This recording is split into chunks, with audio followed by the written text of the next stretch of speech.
tell me what you learned about how to listen. Wow. All right. So actually listening as opposed to staying silent, it accelerates the process. And you need a set of tools to keep you on track, to dig into the information without the other side feeling interrogated. And that was really what I learned way back when on the hotline. I get there first day, we get into the training.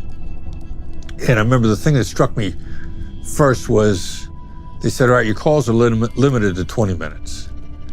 And I remember thinking like, what, 20 minutes? You gotta be kidding me.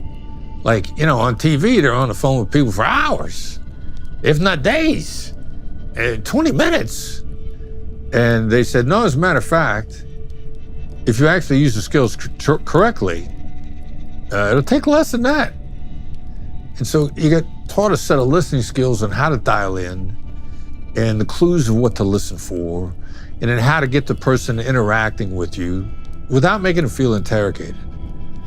And suddenly there were astonishing changes in behavior in the person on the other side. You get somebody on the phone who's genuinely suicidal.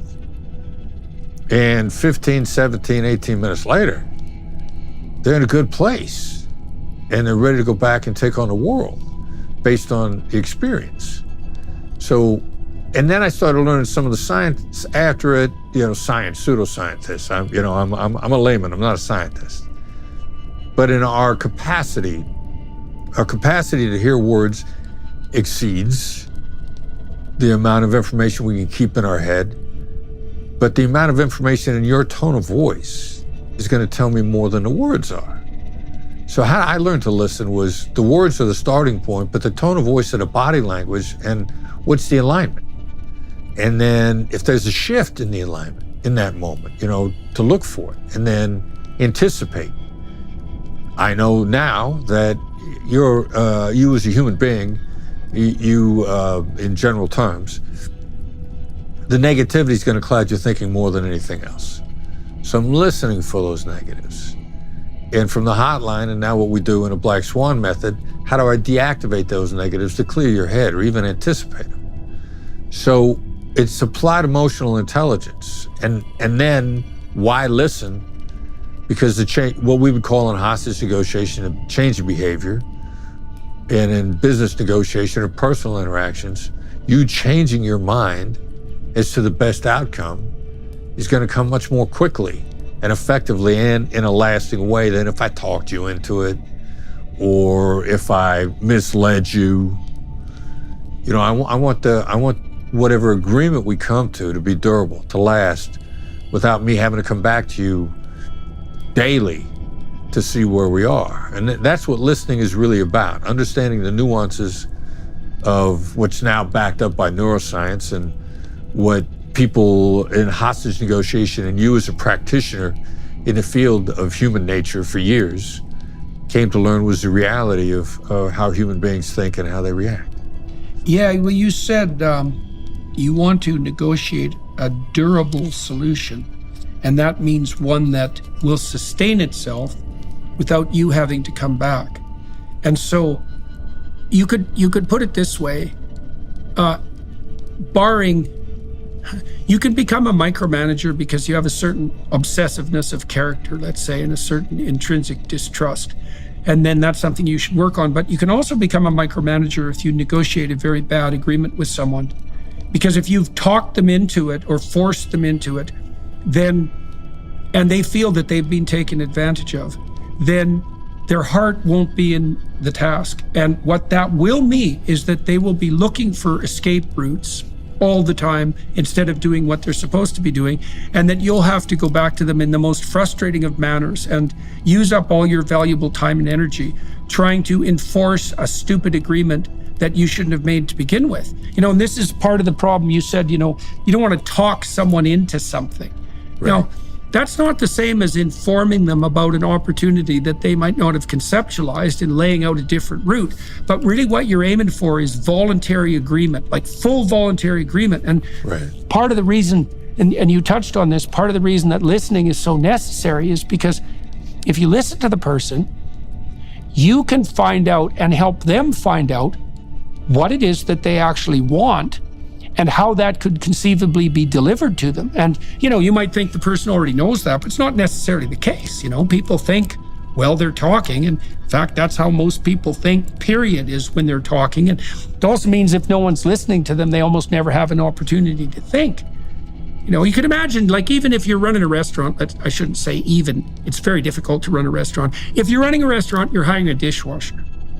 One of the things you're going to be concerned about is whether that kid is going to show up to work, because absenteeism in entry-level jobs like dishwashing is rife, and the probability that the guy won't show up is pretty high, and so that drives restaurateurs mad. So what you want to find out from the dishwasher, at least in principle, is how can we get you here 15 minutes early every day?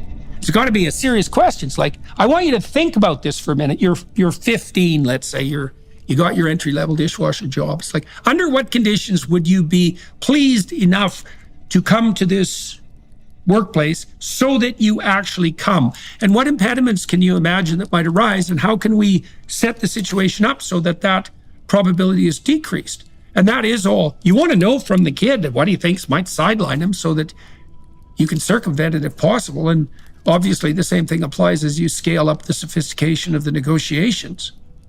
How can we make this work? That's a good guideline for a successful negotiation, not how can I come out of this ahead? That's such a stupid way of looking at a situation, because it's so temporary, right?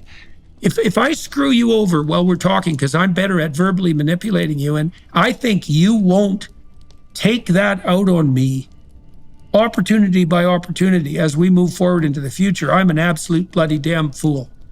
Exactly, yeah. You're going to take it out on me, you're going to look for outs, or even when problems arise, you're just going to keep silent. You're like, you know what, I know people will hurt you by doing nothing, and you don't want that to happen either. The Black Swan technique that you referred to, tell me about that. Well, it's a collection of the emotional intelligence skills that started with hostage negotiation.